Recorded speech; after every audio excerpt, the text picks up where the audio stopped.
We're back on the Lynn Hayes Freeland show. We have a lot to talk about, so we're going to get right to it. Pittsburgh, I Can't Breathe. You guys are kind of like the newcomers in a lot of ways to this. So tell me what you hope to accomplish. What are your goals? Well, yes, we do have many goals, especially as a new movement coming into Pittsburgh. Some of our goals right now is aiming towards becoming a nonprofit, as well as continuously uniting the Black community through education. And also we're hoping to bring change through the justice system and just bring reform to policies in regards to the police. Liv, I mean, speaking of reform, I mean, one of the things you took to county council was the idea of eliminating rubber bullets, tear gas. That came up this past week, Tuesday night. No final vote on that, but there was a lot of public input, a lot of public comment on Tuesday night. That's why I never ended up in a vote on Tuesday, because we asked for comments and we got over 300 of them. So now we have to go through all of those to see what the folks are saying. So I'm still getting emails actually about it. But yeah, this is part of the overall goal that we have formulated through our Black Collective activist group. And one of those goals is to demilitarize police.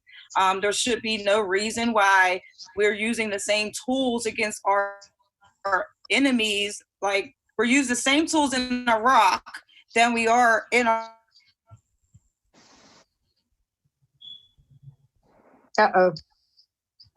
She froze on us. We'll get her unfrozen.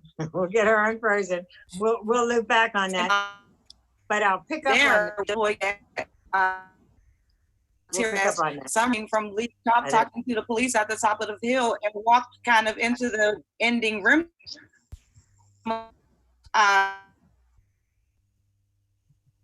There's always that it. There's always that it. And I only got a... Hold on, we're gonna get her. We're gonna get that connection resolved. And I'm gonna come to you, Summer, because legislation is one of the things that you do. Yeah. And you and Ed Gainey and Jake Wheatley, you guys have had legislation kind of sitting there since Antoine rose. Before that. I mean, the reality is that I've only been in office since Antoine rose, but there are other legislators who have been proposing other police accountability measures for years, for sessions.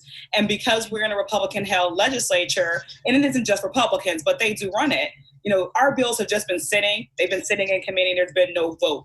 I think when you look at the time right now, I think people have been taken to the streets and they've been fighting and they've been doing everything that they can, but we've not been upholding our end of that. You know, our legislative bodies have not upheld their end, have not done their duty to bring about the change to protect every resident of this Commonwealth. So on Monday, you know, we had to take extreme measures because me and Ed introduced on June 19th of last year.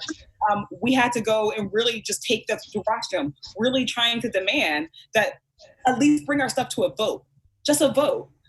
So this is ongoing, and while we are going to finally get a vote in Judiciary Committee, it's still not going to be on use of force. And we know that on the streets, people are asking for much more and reasonably. Mm-hmm, mm-hmm.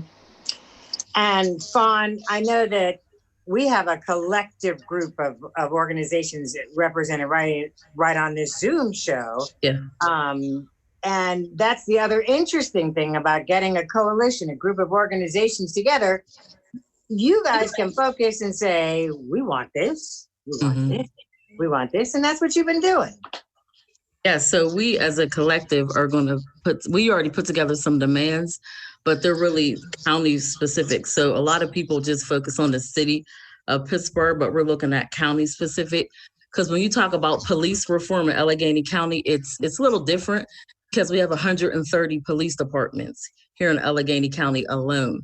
And there's no jurisdiction over them. They have no police review board, no accountability. It pretty much the chief gets all the complaints. We have the police policing the police, which makes no sense at all.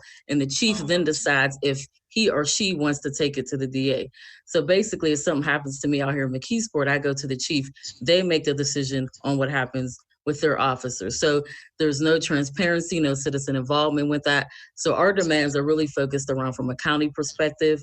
We're pushing for Allegheny County Police to adopt to ban no-knock warrants, to adopt a citizen police review board, to make their police complaints public, so we can know what's actually going on when people actually make these complaints.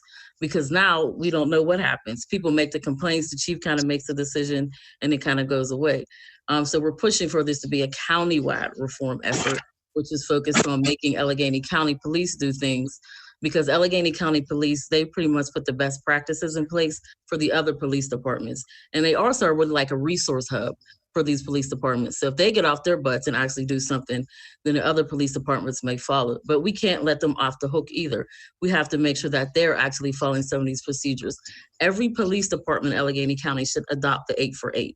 We have heard nothing from these police departments. They haven't even put a statement out saying anything about Black Lives Matter, about George Floyd, even about Antoine Rose II. And that happened here in the Mon Valley. It happened in East Pittsburgh. And pretty much all these police departments have been silent. So we're really coming at it from a county-wide perspective. And Julie, so let me just ask you this before the break. I mean, because we talk about this 8-for-8, this 8 can't wait, which in theory they sound great, but the realities are they've been on paper for a while. They just haven't been executed. And it doesn't sound like law enforcement, for the most part, really wants to embrace that. Yeah, definitely. I would 100% agree with you on that. And I think the thing that we have to realize is reform within the police doesn't come from a national level. You have to really break it down to a micro level. And it's with each individual department. As we were talking about earlier, there's over 100 different police departments in Pittsburgh alone, and each individual one has to reform its police officer in a different way. So coming together as a collective and demanding that from each individual department is something that has to be done as a group, as a coalition, like you said. So the 8-for-8 is just one small example of things that we want to change and adapt in our police forces. And you can look at things as the micro level with the 8-for-8, but also as a national level with something like abolishing qualified immunity. So there's so many different things that we have to change within our different police departments. And it's a lot of work to do, but you see the momentum behind it, and that's not going anywhere anytime soon. All right, that's where I want to pick up on when the show continues, so don't go away. We'll be right back.